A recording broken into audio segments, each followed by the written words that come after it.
Hi guys, I'm gonna talk to you. I look horrible. I feel horrible, but I want to cover. I just saw an excellent video, Marcus Vaughn, about how the Jehovah's Witnesses are actually the Church of Satan, and I want to cover. I wrote down a couple quick notes as I watched the video. I think it's really important. I've been wondering lately, why is the Catholic Church being held accountable and the Pope himself, but not Jehovah's Witnesses?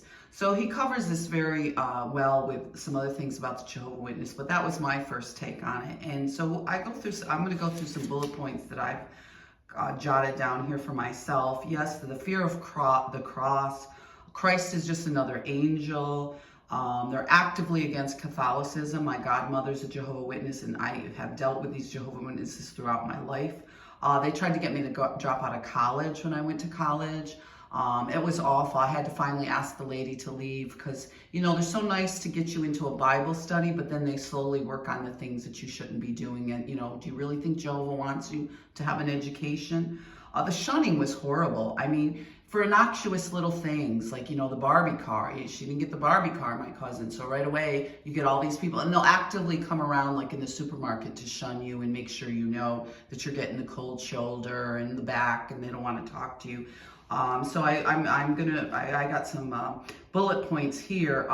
With my godmother, I mean, why be a godmother? I mean, that's a serious thing. I mean, when you elect to be someone's godmother, if something happens to the parents, you're going to take in that child. You have a legal responsibility. And this woman constantly, I mean, you're a little kid, birthday, holidays, Christmas, all kinds of things. This person's going to shun you and make you feel bad for your birthday, make you feel bad for Christmas. So that holidays are a big one, and we can get more into that.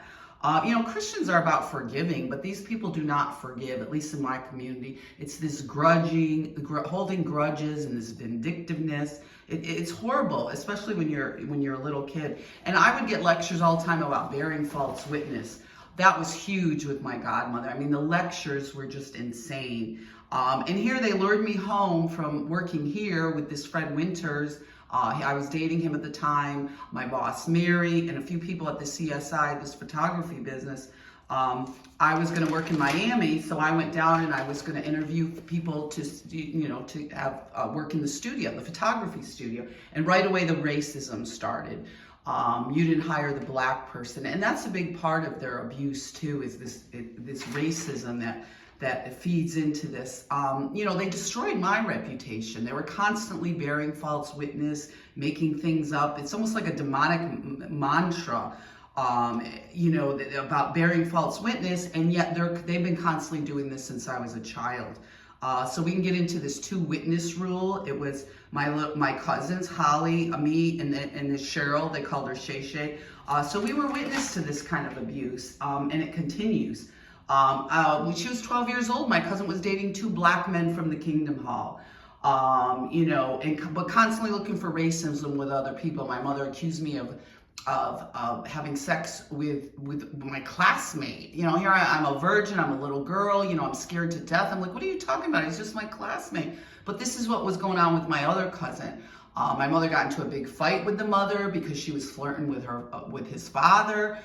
Hit her over the head with a paint can, latex. The poor woman was, it was horrible. But again, my cousin was going around telling everybody she was dating these 2 black men, older men. They were like in their 20s from the Kingdom Hall. And that was okay. This was my classmate. I didn't have sex with him.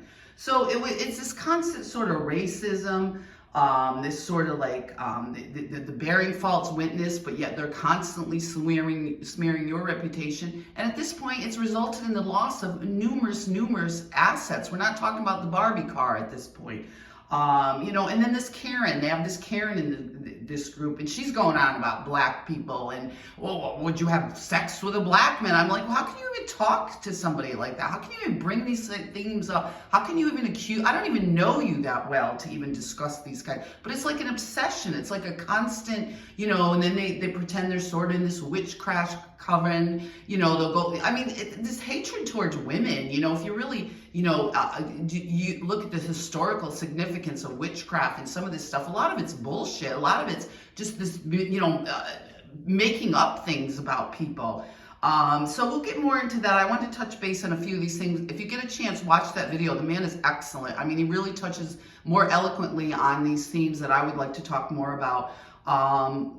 Let's see, what was the other thing here? Oh, and my godmother, she's married to a man that his family was involved in pedophilia. You know, when I was a little kid, the bus wouldn't even go down the street. They were violent, they were incestuous, and he supposedly became an elder to overcome that, to, you know, get on the right path. So sorry to talk fast. I wanted to condense all that, the bullet points that I have, and as we go forward, we can talk about more of that. And I'm sorry to just focus on the window here. I wanted to give you a little bit of a better view. I don't really feel well. I look horrible, and that was the whole point, to just destroy everything in my life. But then this harping on bearing false witness. So we'll unravel some of this and talk about some more of it further. Be safe, guys, and God bless.